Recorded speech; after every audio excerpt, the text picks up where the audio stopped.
Good evening. Welcome to Left, Right and Centre. I'm Vishnu Shom. On the programme tonight, it now turns out that the rebel faction of the Nationalist Congress Party removed Sharad Pawar from the top post of the party that he founded and led for over 2 decades, just 2 days before their mutiny. Ajit Pawar was elected the party chief by around 40 MLAs, MLCs and MPs. At that stage, a step calculated to negate any legal hurdle. That's what the Election Commission has been informed. The rebel faction today paraded 29 MLAs and only 17 turned up to support Sharad Pawar. But some MLAs appeared for both sides, some did not show up at all. So Sharad Pawar has said that he would prefer to disregard the numbers and even poll symbols while assuring his supporters that they would not be deprived of the symbol. Our top debate: has Sharad Pawar been outplayed by his nephew Ajit? Next up on the show, for years we've tracked the state of air pollution in India and the numbers, particularly of PM 2.5, the smallest particles that cause the most damage, have been frightening. In simple terms, in India there are countless citizens who will not live as long as they normally would because of the impact of air pollution. Is there finally some good news around the corner? That's what we're going to be looking at in the second half of this program. But first, let's just turn our attention to this constant evolving situation in Maharashtra. Has Ajit Pawar been able to trump over Sharad Pawar? That's the key issue that we are looking at. Joining us now, Charan Singh Sapra of the Congress Party, Vishwas Pathak of the BJP at this stage. We'll be joined by representatives of the NCP, both those loyal to Sharad Pawar, those loyal to Ajit Pawar, in a moment from now. But Vishwas Pathak, do you believe that on the basis of these numbers, it's game, set and match to Ajit Pawar, or do you still believe that Sharad Pawar, with the support of 17 MLAs and others who said that they will support him, is still very much in the game? See, look at it, Vishnu. This government, under the leadership of Mr. Eknath, Shinde and Devendra Fadnavis, is quite stable, and we do not require any additional numbers for proving our majority. Now, this Ajit Pawar group, that is NCP-led group, they are supporting us to give us additional strength. And whatever is happening today, or it happened on Sunday, it is more of an internal matter. Who is their supremo and who is not? It is all to be decided by the court and Speaker of the House. As far as we are concerned, we welcome their support. We have inducted them with 9 members as their ministers, and with their experience, I think Maharashtra as a government will be benefited a lot. Charan Singh Sapra, in a situation like this, is it just within the realm of possibility? Could we see a Sharad Pawar-led NCP merging with the Congress Party? Is that at all within the realm of speculation? See, Vishnu, that only time will tell whether whatever speculation you are talking about will become true or not. But as far as the BJP spokesperson was talking now, I don't think so that this is more of an internal matter of NCP. It might be an internal matter of NCP also. But the entire script was written by Shah and Shahenshah. They had written this script. And why they had written this script?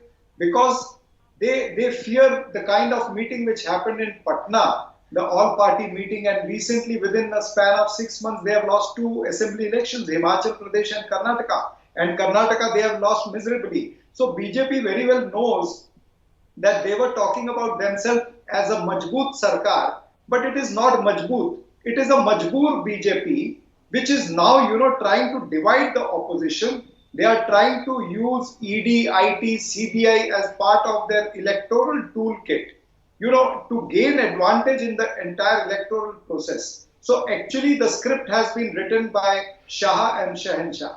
No, that is all great sounding rhetoric, but the fact of the matter is that the BJP says that many years back it was the MVA which brought down their government. They had the maximum number of seats. So now you're saying that, in fact, it's the BJP which is at fault. Go ahead, sir.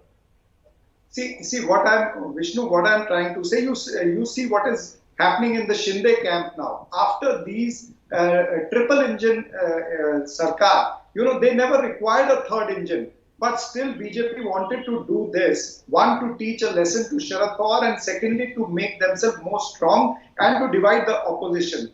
But actually now what is happening, the Shinde camp MLAs are disturbed. they are speaking against Ajit Pawar. They have been always speaking against Ajit Pawar. Okay. They never wanted Okay, Ajit Mr. Pawar. Sapra, half a second, because we've got Mahesh Tapshe, Chief Spokesperson of the NCP, joining us as well at this stage. Mr. Tapshe, are you willing to concede now that Ajit Pawar, with the support of 40 MLCs, MLAs and MPs, clearly has an edge over Sharad Pawar? No, and first of all, good evening, Somji, and all panelists and all viewers. Let me tell you that today we had a fantastic meeting of the entire cadre. Unfortunately, 32 MLAs were with Ajit Dada. They were bundled in a bus and taken to some destination in suburban Mumbai. And if at all, my question here is, if at all they came and signed the petition or signed their allegiance to Ajit Dada out of their own free will, then why were they bundled? Why were they not allowed to roam freely? Like how those 19 MLAs which turned up at our meeting were freely mingling with the media, freely mingling with the cadre. So there's definitely a larger design. So 32 MLAs versus 19 MLAs. That's the count at this stage. This is what the media has been showing. This is what I've seen on various but channels. in terms of your side, 19 MLAs is the support that you enjoy presently, right? They had come. This is what the media reported. But is it also not true that there were leaders who went to both the gatherings? I'm sure, because Ajit Dada is a very well-respected leader. People look up to him as a second in command to Pawar Saab. And as being a leader, being one of the senior most members in the cabinet, the leader of the opposition, MLAs would definitely go to him every week. MLAs used to meet him, so there is nothing wrong when this meeting of these MLAs was called on second. But so there is nothing to doubt. But that's just my next question on this meeting, which was called 2 days prior to all of this happening, where Sharad Pawar was effectively removed from the top post. This is what they are actually saying now in their letter to the Election Commission. 40 MLAs, etc. They signed on. Do you believe that this gives the Ajit Pawar camp the legal protection to prevent a lengthy court battle? I don't think there is any legal protection to Ajit Dada as far as signature of these MLAs is concerned. First of all, whether the MLAs knew that because with their signature, Ajit Dada is going to claim supremacy in the party. Did the legislators know? Secondly, what comes first? Whether the legislative party comes first or the political party first. As far as my understanding is there, the political party comes first. And once the MLAs are elected or Jilla Parishad members are elected or parliamentarians are elected, the parliamentary party or the legislature party will come second. Okay. I just want to go across just half a second to... One. I've never seen an instance where elected representatives of the legislature are appointing the national president. What is mentioned in the letter given to the Election Commission of India. As far as appointment of the state president and the national president is concerned, or the district president, taluka president, there's a proper collegium. The appointment of a state president happens in a collegium where elected members of the party coming from but what happens if he loses the trust of the large number of supporters within the party? That numerically that appears to be the case. Process of election. Then there has to be a democratic process of election. In this case, there has been no election. That's what I'm saying. Okay, Mahesh, just half a sec. 2/3 majority is not there with the Ajit side right now. Is that the argument that you're going to bank on as you approach the Election Commission or the courts? No. First of all, like I said, did the legislators know that their signatures were used to send a letter to the election office proclaiming Ajit Dada as the party president of the NCP? I am very certain that legislators did not know this.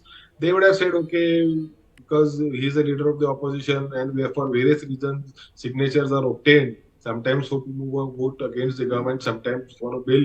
So it's very common practice to take the signature of the legislature. Nobody knew. Let me tell you this, nobody knew. And again, the Election Commission has to decide. I think in the orders in Mr. Thackeray's case, it is very clear. The legislative party does not rule the political party. The political party gives birth to the legislative party in any state assembly or the parliament of the country. So the political party holds supreme than the legislative party.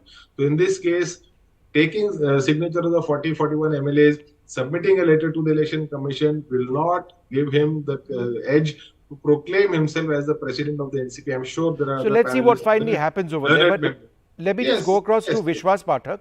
Vishwas ji, You know, Sharad Pawar said in the past, and this is a quote of his, in the past I had 68 MLAs. When I went out for some time, 62 left us. I had just 6. In the election, out of 62, only 4 could come back. But we won with new faces. The fact of the matter is, you might have the numbers with Ajit Pawar's support now, but the groundswell that Sharad Pawar may very well enjoy could actually work against you next year. I mean, that's the argument which his supporters in the Congress would actually make. How would you respond? No, we are not worried about what will happen there. See, as far as Mr. Sharad Pawar is concerned, he has been in the politics of Maharashtra for more than 4 decades. Despite of that, he has never reached a number beyond 70. As against that, this Kejriwal or Mamta, Lalita, everyone, they have got their governments at their own. That is what exactly Mr. Ajit Dada Pawar said. Now, I want to bring 2 points to your notice. My friend Tapshe was talking about a lot of legislative interpretations and all that thing in democratic process. 8 days back, Mr. Pawar, through one-liner, appointed this Praful Patel as working president, national working president, and Supriya Sule as the national working president. Just by one-liner. So all this dynastic politics, they don't believe into democracy. They don't have any rule and procedure to be followed. Same Mr. Pawar in 1978 betrayed his own guru, that is Vasantdada Patil, and came out and formed a government. Thereafter, again, he joined Congress, left out. So he has a track record of no any credibility. And because of that, Mr. Pawar, this younger Pawar, he felt that there has to be some consistency in thought. In 2017, Mr. Pawar said, BJP, we should go with BJP, not with Shiv Sena. Suddenly he said we should go with Shiv Sena, not with BJP. So this kind of tentative approach by Mr. Pawar has been ruled out by this Ajit Dada Pawar. And now what is happening with Ajit Pawar? Entire NCP is with him for simple reason that Mr. Pawar was not having any democratic setup within his party. Now I will come to Mr. Sapra's point. The very script has been written by Congress party. The very reason of split in NCP's Congress party, because nobody wanted Rahul Gandhi to be the leader of the opposition. And Okay, Mr. so Pawar, at this age, let's give the Congress a chance to respond as well. Dr. Abhishek Manu Singhvi joins us now, senior Congress leader, MP, well-known jurist. Thanks so very much for being with us. You know, it is a speculative question, but I think in the situation you'll appreciate it, Dr. Singhvi. You know, with the BJP having sort of taken over the Ajit Pawar camp in a sense, is there a possibility of the Congress, reaching out to Sharad Pawar and perhaps strengthening your own position by having him within the Congress, him and his sizable number of supporters? Look, Vishnu, just give me a second. I think, can you see me and hear me? Yes, go ahead. You have, in one particular word you used, answered your question yourself. This BJP is now becoming a takeover party. It doesn't form the government in Goa, it takes over something. It does it in Northeast, does it in Karnataka, does it in Madhya Pradesh. Now, this is like first building something without a building sanction, making 2 floors without a building sanction, without occupancy certificate, calling it double engine, occupying it with a judgment which held against them on all counts except one.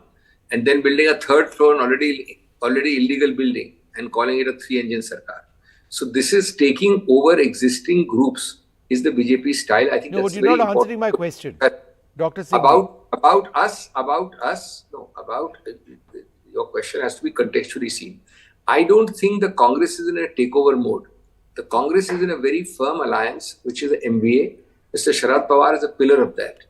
We have no takeover, as you call it, intentions or aspirations. No, let's change that word takeover. Is there a possible of some sort of a merger? What if Sharad Pawar and the other leaders were to approach the Congress, and purely from a tactical standpoint ahead of the elections, if you have a stronger single entity, then would that not potentially be something you'd look at? I think that is not the need of the hour. I don't think it's at all relevant even. I think it's a very peripheral issue. See, the MVA today, as it exists, even minus Ajit Pawar, is a very strong alliance. Now, the fact that you are having problems with certain people with Mr. Ajit Pawar doesn't mean that we have to coalesce into one party. I mean, there are their own internal contradictions you see in a khichdi combination of the Shiv Sena, Shinde faction, the BJP and now Mr. Ajit Pawar, is that the kind of union you want? A union of incompatibles, and already there are murmurings, very strong murmurs of dissent. We have our independent identity in the MPA. And I think the important thing is to fight unitedly, see the sympathy overflowing and deal with it legally, because there are several legal illegalities. This oath is unconstitutional. This whole Sarkar in that sense is unconstitutional. But we understand that courts take time to decide. But it is much better to concentrate on those issues than to concentrate on trying and merging things into a uneatable khichdi or into a situation where everybody start fighting each other within that merger.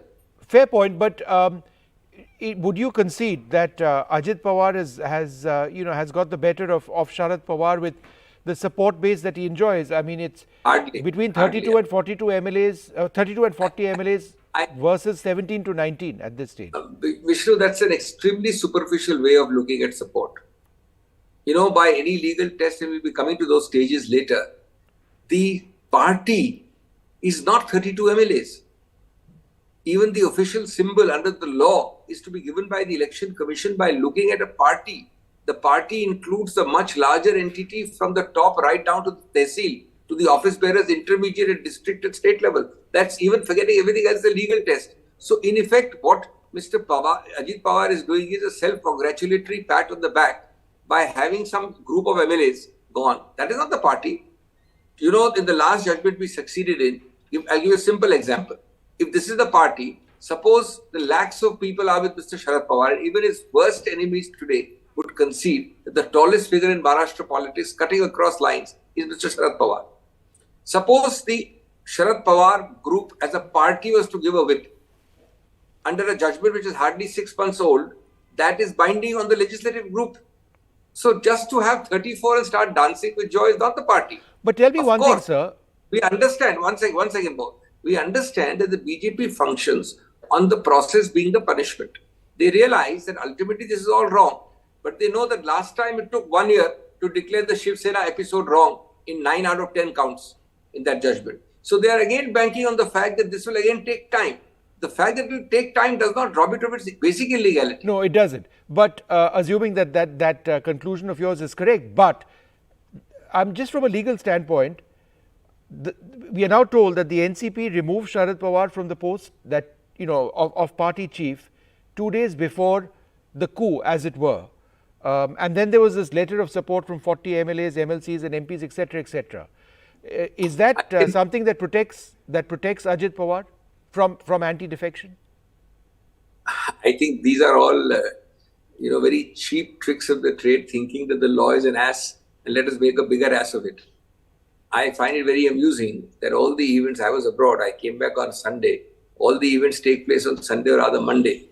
And we today have, and I'm not sure what is the official website, so I may be wrong, I hope I'm wrong, the EC telling you that Mr. Ajit Pawar's faction filed a complaint on 30th. The Election Commission has apparently been informed that an election has taken, that Sharad Pawar was removed from the top post of the party right 2 days before the coup, before the mutiny, is what they were informed, and that there is this letter with this sort of support. Election Commission, so the point number one, we are now suddenly told that there is now, whether it's backdating, anti-dating, I don't know, these will all be seen in the fullness of time. We are told that something happened on 30th, whereas all our television channels saw Mr. Ajit Pawar declaring as late as Monday and Sunday that Mr. Sharad Pawar is a leader. Your television channels have captured it. No, but that he is still saying. In fact, when I interviewed Praful Patel yesterday, he says, I don't want to say a word about Sharad Pawar. He is our foremost leader, etc., etc. They want Sharad Pawar to buy into what it is that they are doing. He's not willing to do that. It's very easy to say these things. He's your foremost leader and you removed him and you've told the EC on 30th, which nobody knows on 2nd and 3rd. And the EC of all people takes 5 days, today 5th to inform you. Why was the EC strategically silent? No. These are all... I can tell you there are lots of issues arising here. It's not so simple. There are lots of hanky-panky things going on. But my point is a basic point. Politically, I think this exposes, even many of your channels say that as of today, the sympathy, the support, if an election were held today, is clearly with the, if I may use the word, MVA. Okay. Now, possibly this is done for that purpose. No, but again, another legal question to you. and I know you have problems with this letters of support or signatures, etc., etc. But just bear with me for a moment. Sharad Pawar with 17 to 19 MLAs supporting him, it's not a insignificant number.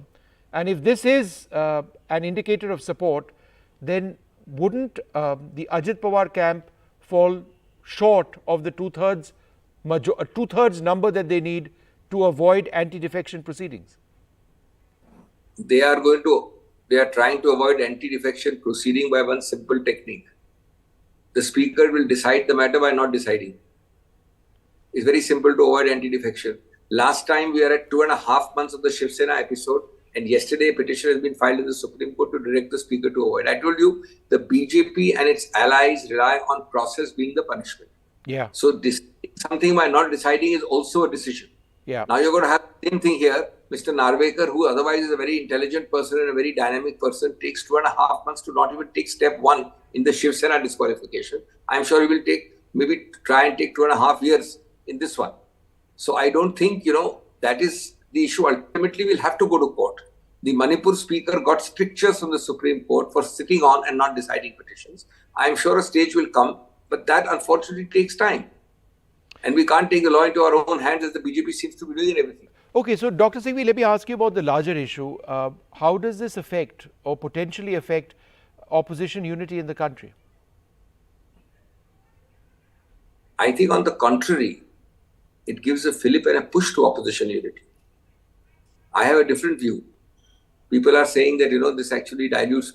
One of the objects given for this is to make sure that opposition unity doesn't survive. On the contrary, people realize that they have to be more united together. They have to stand more stronger together. They realize that each of their own regional strongholds and their own backyards are under danger, not by democratic means, but by poaching, by inducements. You criticize, abuse with the worst kind of vituperative language, and tomorrow you are sleeping bedfellows with them.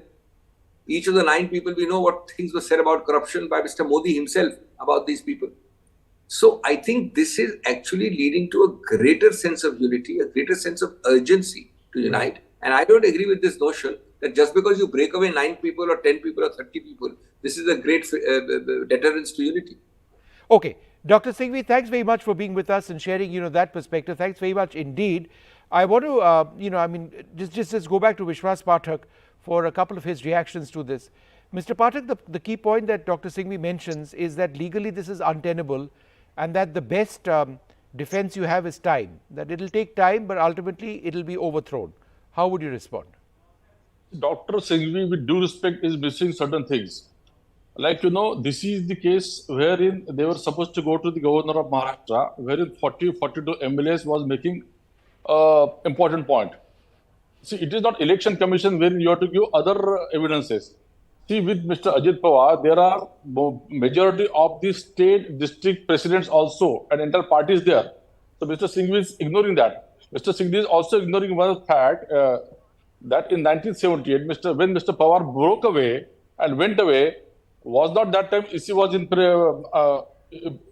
was present, and same arguments were applicable that time also.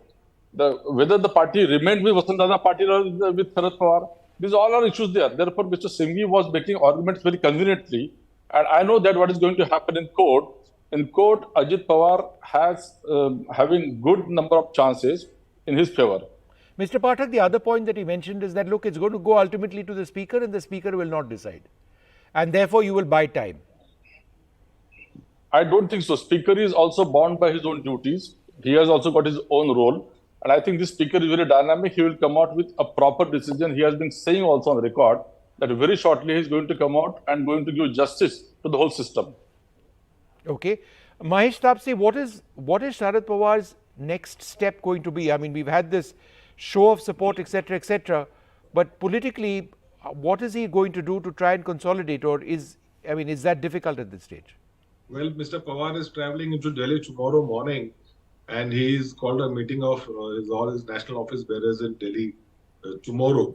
And I think on 8th he's starting this tour, first going to Nasik and probably Jalgaon. And see, I think when this thing came to light on 2nd itself, Mr. Pawar said that I am going to go into the People's Court. I am going to start roaming Maharashtra, start touring Maharashtra, go and meet our political karyakartas, and see to it that the party flock stays intact. We have got just about 6-7 months into the Lok Sabha. We have the Jila Parishad Code of Conduct coming in. Probably February, the Code of Conduct for the Lok Sabha might also set in. So I don't know how much time does this government has. Secondly, the biggest question is, now I want to question my friend Pathakji. He's a very dear friend of mine. The Shinde, Eknath Shinde said that the NCP does not allow Shiv Sena to function. He parroted the same things what Ajit Dada said today. Last year, Shinde Saab said the same things.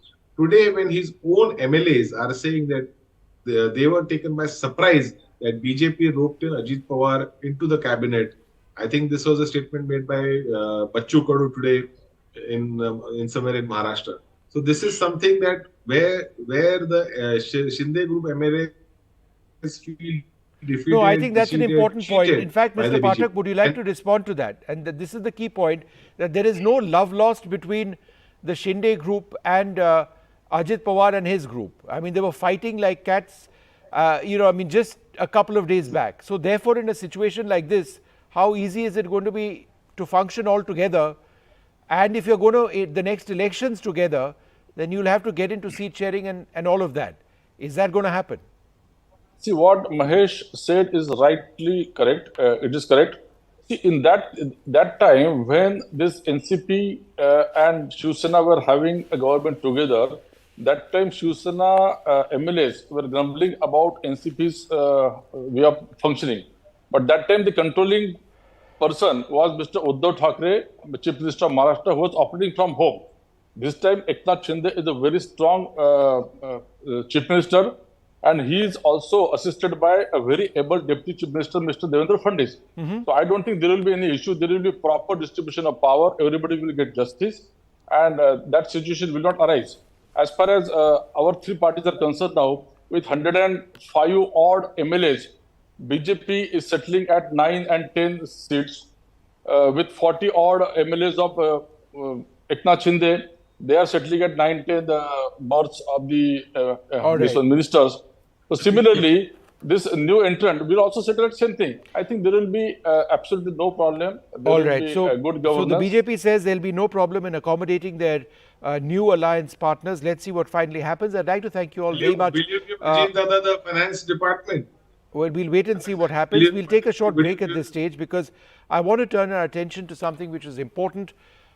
Air pollution is a theme that we've followed here in NDTV so very closely, and so much in the past, so often in the past, it's been a fairly hopeless situation. Is there finally some good news? There is, but let's not get ahead of ourselves. That full report coming up.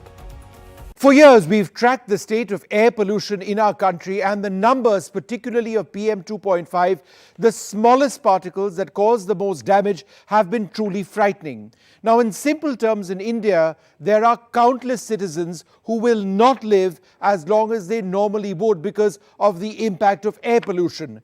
Is there finally some hope? And the good news is that, yes, there is, but as we bring you this comprehensive report on the state of PM 2.5 in rural and urban India, it is important to note that we are still a long way away from breathing truly clean air. This new report comes from Climate Trends, and we'll be speaking to the authors. And the report makes the point that air pollution is not limited to specific areas, it's a nationwide concern. PM 2.5 levels are not very different across rural and urban areas. Between 2017 and 2022, PM 2.5 levels declined 19% in rural areas. That's good news. Between 2017 and 2022, PM 2.5 levels declined 18.7 in urban areas. And that, again, is excellent news. But is it enough? And we'll get to that in a moment. So the bottom line is that PM 2.5 levels have thus far plateaued across urban and rural areas over the last 6 years.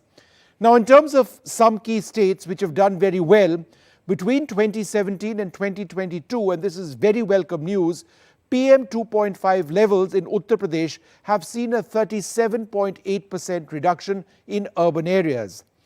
Again, between 2017 and 2022, it's gone down by 38.1%, has PM 2.5 in rural areas in Uttar Pradesh. However, what are some of the states which haven't actually matched up in terms of the overall decrease? The news in Maharashtra, not particularly good.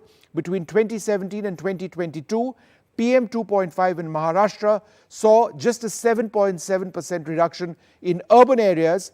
And in Gujarat, if we look at rural areas, there's been an 8.2% reduction between 2017 and 2022, but it clearly doesn't keep up with the rate of reduction which we've seen, as I pointed out, in the state of Uttar Pradesh and several other states.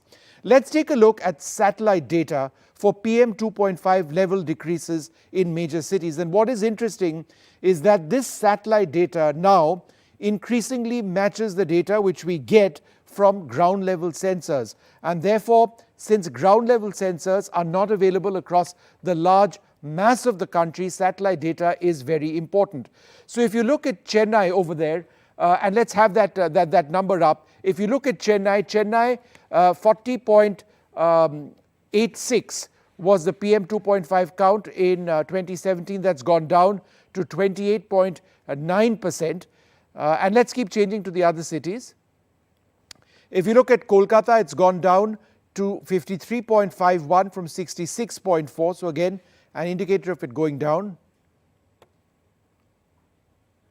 Lucknow has gone down to 57.43 from 107.7. Mumbai is down to 53.17. And in let's take a look at New Delhi, which has really been a concern. It's been one of the most polluted cities on earth. It's gone down from 115.86 to 90.38. Remember, in New Delhi on days, we've seen the PM 2.5 count easily cross the 500 mark, which is very, very dangerous indeed. Let's quickly take a look now at satellite data of PM 2.5 levels, which show a decrease in rural areas. And we've picked at random 5 states. There's been an 18.1% decline in Karnataka in this time period. In West Bengal, it's gone down 15.6%. In UP, it's gone down a whopping 38.1%. So a lot of the welcome news is from Uttar Pradesh. Kerala down 12.2%. And let's just bring you one or two more examples. Tamil Nadu at 22.7%. So what are some of the conclusions? The conclusions are these. Despite progress, which we've indicated to you, only 14 states brought down their urban PM 2.5 levels under the Indian Central Pollution Control Board limits. So there's a lot more that needs to be done. Essentially, we are still breathing polluted air. It gives you an idea of how bad it's been over the last several years. Despite progress, only 12 states brought down their rural PM 2.5 levels under Indian Central Pollution Control Board limits. But here's a larger figure. We really need to be looking at what global standards are, because we aspire for the best, don't we? In India, 99.9% of people continue to breathe unhealthy air based on World Health Organization guidelines. This, of course, is an aggregate number, but we are nowhere close to where we should be. Air pollution is now the biggest environmental risk for early death. Pollution-related deaths numbered 1.67 million in 2019. Long-term exposure can have permanent health effects. So that's what we're looking at. Joining us now, Aarti Khosla, the Director of Climate Trends, someone who's been very closely involved with this report. Polash Mukherjee, the lead of Air Quality and Health at NRDC India. Ronak Sutaria, the founder of Respira Living Sciences Private Limited. And Dr. Milind Kulkarni, an expert in air pollution, who's authored a book on personal exposure to air pollution. Thanks all very much for being with us. So, Aarti, we'll talk about the micro trends, but what I do find really interesting is that we've got this wonderful satellite data, and a couple of years back we never relied that much, if at all, on satellite data to give us an idea of the extent of air pollution. And what is interesting is that the data more or less correlates with what ground sensors are showing. And why this is important is because we can't have any number of ground sensors as we want, whereas satellite data is perhaps more easily available. Is that a breakthrough in terms of how we measure air pollution? I believe so. And if you look at how in the last few years the air quality movement has assumed a status of a campaign, it's quite clear that there is a lot of attention on the subject. And that's led to new technology, new innovation. And I suppose this way of measuring air quality, where you're not installing monitors on ground, but you're actually using what is known in technical terms as aerosol optical depth, and you're using that as a proxy to calculate how much PM 2.5 exists in the air, is a new way of extrapolating or modeling data. I believe that this is a better way because there is always limitations in how much more and how much faster we can install the continuous air quality monitoring systems. With all the work that the organizations have done in the last 5 years and the monumental pressure that has been created to take mitigation on air quality levels at the next level, we still have about 700 to 800 continuous air monitoring systems, and the requirement is to have 4,000 across the country. So in the absence of the perfect, I suppose this is good enough, and this gives you the various kinds of top lines on how plateauing is happening, but the gains are not adequate. There is a lot of more effort that is needed if the ultimate goal is public health. Yep. And when you have reductions, the reductions are coming both in urban as well as rural areas, which means that limiting action to mitigate air quality only in cities is again going to be a piecemeal approach unless the decisions are not taken across a regional level. And I think that's the main findings that we've concluded from this study. Polash, do any of the numbers surprise you? What surprised me was the data from Uttar Pradesh. It is very welcome data. What accounts for that dramatic drop in air pollution, PM 2.5 in Uttar Pradesh? Thanks, Vishnu. I think the improvement in air quality levels was definitely a welcome surprise. Those of us who have been working on with cities and states know that it has been a challenging task. So the fact that there has been an actual improvement over the last 6 years is something that is quite welcome. I think the reduction in air quality levels can be attributed to changes in monitoring, but as well as some large level changes that the NCAP has brought in. I believe some of the changes that have been successful so far have been at the very macro level, but much more remains to be done. I think what this report has also particularly significantly highlighted for me is the importance of a regional approach to air quality management. The fact that there is not much difference between urban air quality and rural air quality, and including the improvements, whereas NCAP has focused just on the urban areas, points to the fact that air quality has no political boundaries, and therefore effective actions can implement a larger region, so to say. In fact, Dr. Kulkarni, this is it's been an open secret. We in the news and among concerned citizens, because we happen to live in Delhi, in metros, keep talking about metros. We keep talking about Delhi touching 500, etc., etc. But if you actually look at the pattern of PM 2.5 and its spread, or even PM 10, it is across the Indo-Gangetic plain. It swings south to peninsular India as well in winter during its worst months or worst weeks. So it's not at all an urban phenomena. It never was. It's just that the data we looked at was really restricted. Yes, Vishnu. One of the revealing factors to me is the higher PM 2.5 levels even in the rural area.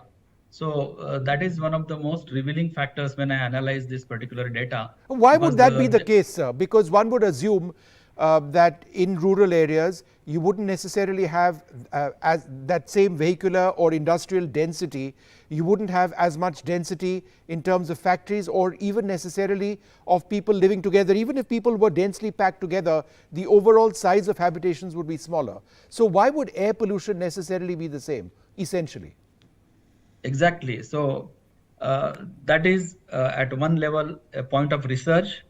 Another level, if I think whatever data available to me, even that you are living in Delhi and the most of the air pollution comes from the rural areas, adjoining states like Haryana. So maybe I can guess that maybe burning of stubble and related other activities. And of course, rural areas, the fuel which they use is low quality fuel compared to the fuel which we use in urban area, because most of the places they use wood, cow dung, etc., etc. So these are my preliminary guesses about why PM 2.5 levels are lower, but lower in relative term. If you compare with the standards of WHO, they are very high. The World Health Organization standards are 10 micrograms per meter cube, for example. So compared to that, PM 2.5 levels are very high. And here I would like to have another focus, different dimensions to the measurement of air quality. Why we are measuring air quality? Because air quality is the indicator of health, risk to the health, right? So when we are saying that this is the air quality of Mumbai, this is the air quality of Delhi, we are talking generalistically, right? So if you consider the population, the personal exposure of different categories of pollution is different, right? Sure. So when you are talking about satellite data and you are investing so much, why you are not investing in the assessment of personal exposure to air pollution? Like when I travel throughout the day, my exposure on the roads is different. Suppose a person is working constantly, traffic constable, his personal exposure is different.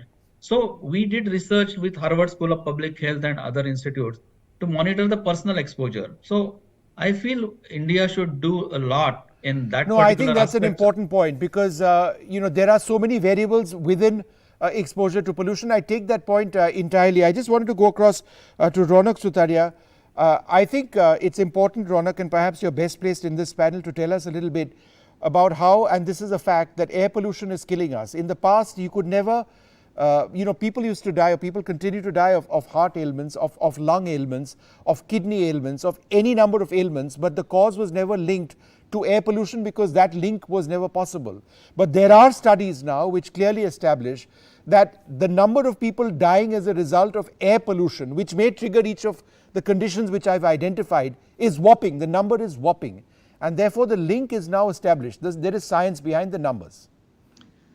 I mean, absolutely. I think in terms of health and fatalities, the numbers are out there. WHO, just from these kind of model studies has estimated, over 1.5 million deaths in India. But, how many disabilities, respiratory disabilities is close to 20 to 25 million.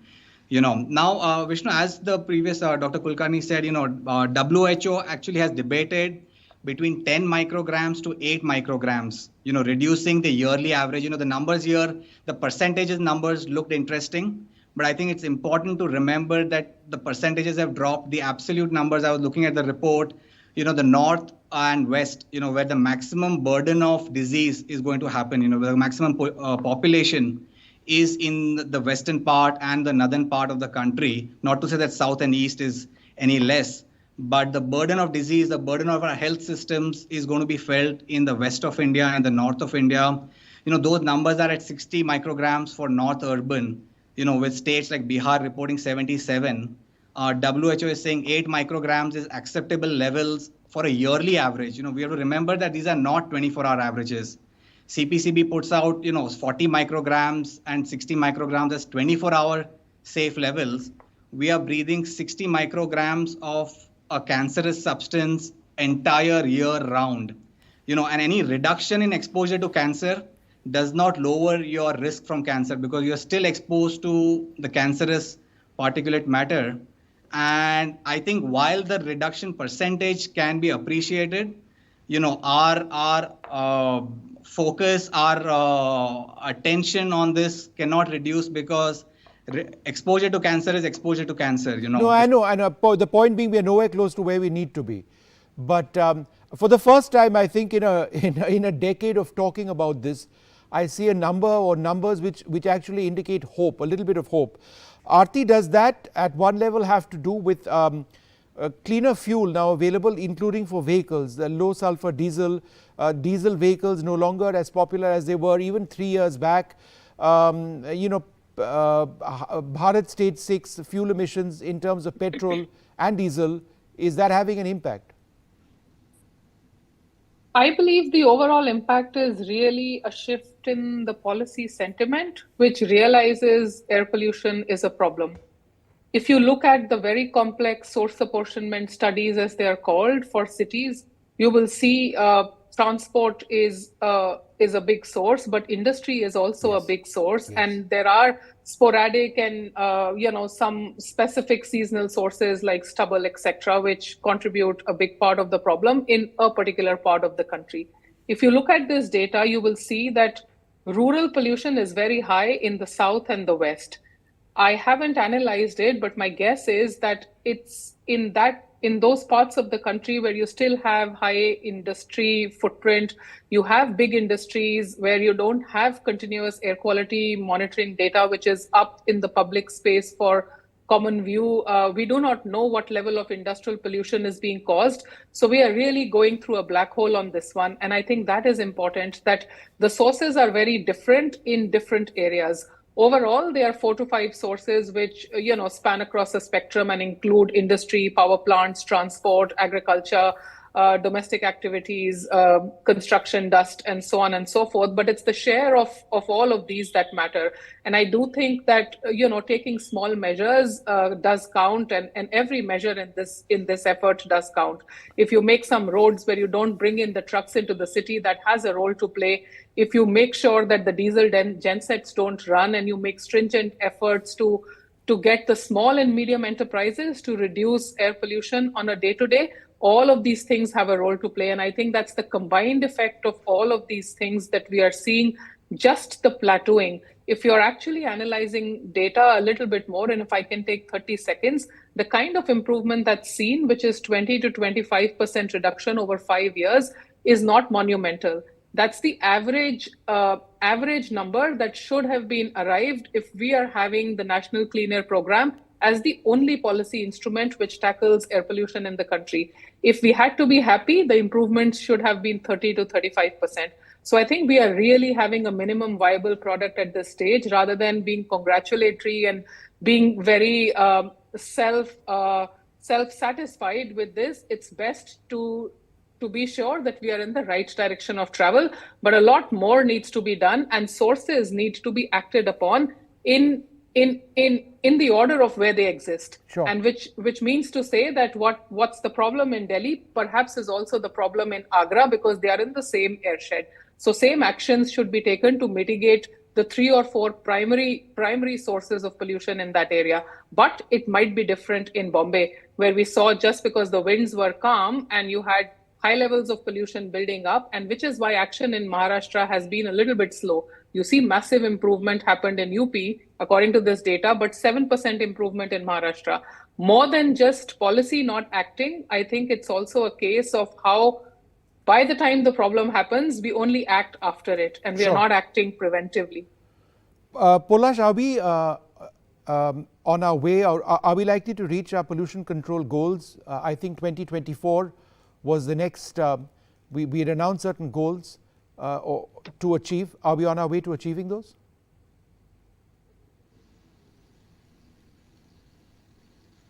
Just unmute yourself, Polash. Oh, I'm sorry. Go ahead. Sorry, I was saying that's a very important question. And to answer that, I'd just go back to the NCAP. The goals that we have set for ourselves are in terms of air quality levels, air pollution levels. And I think we need to go one step beyond that, which is what Dr. Kulkarni was also referring to. There's a need to monitor and set objectives for health outcomes. So right now we have a comprehensive data set on what every state or every city has done over the last 5-7 years. And that has happened because of these intense efforts. We need to have similar levels of health outcome monitoring at a granular level. So we need to know what the number of deaths are, the number of disabilities are that are owing to air quality at the city level. And that is a very important point, also given the process of revision of the National Ambient Air Quality Standards that Ronak was referring to. Given that India is revising these standards after a long time, after 2009, it's very, very important that this revision takes into account actual empirical health outcome data that we have from the ground, and also epidemiological evidence that we are generating now in the country. So once we start doing that, only then we'll know what our goals essentially are. Is what we finally at least got some empirical data now on the basis of what satellites are showing us. but there is so much more that needs to be done in terms of a deep dive into what is the right thing that we have actually done for states like UP to go down, and then micro level studies, area to area. As Aarti was mentioning, areas which may be in the same airshed and yet are so fundamentally different in terms of how, from a policy standpoint, you're tackling air pollution. But I'm sure there's a lot more data that can actually come out and that can give us an idea where we are headed. But it's been fascinating reading this, gives us a glimmer of hope. But I take Aarti's point completely that we aren't there yet, not by a long shot. Thank you all very much for being with us.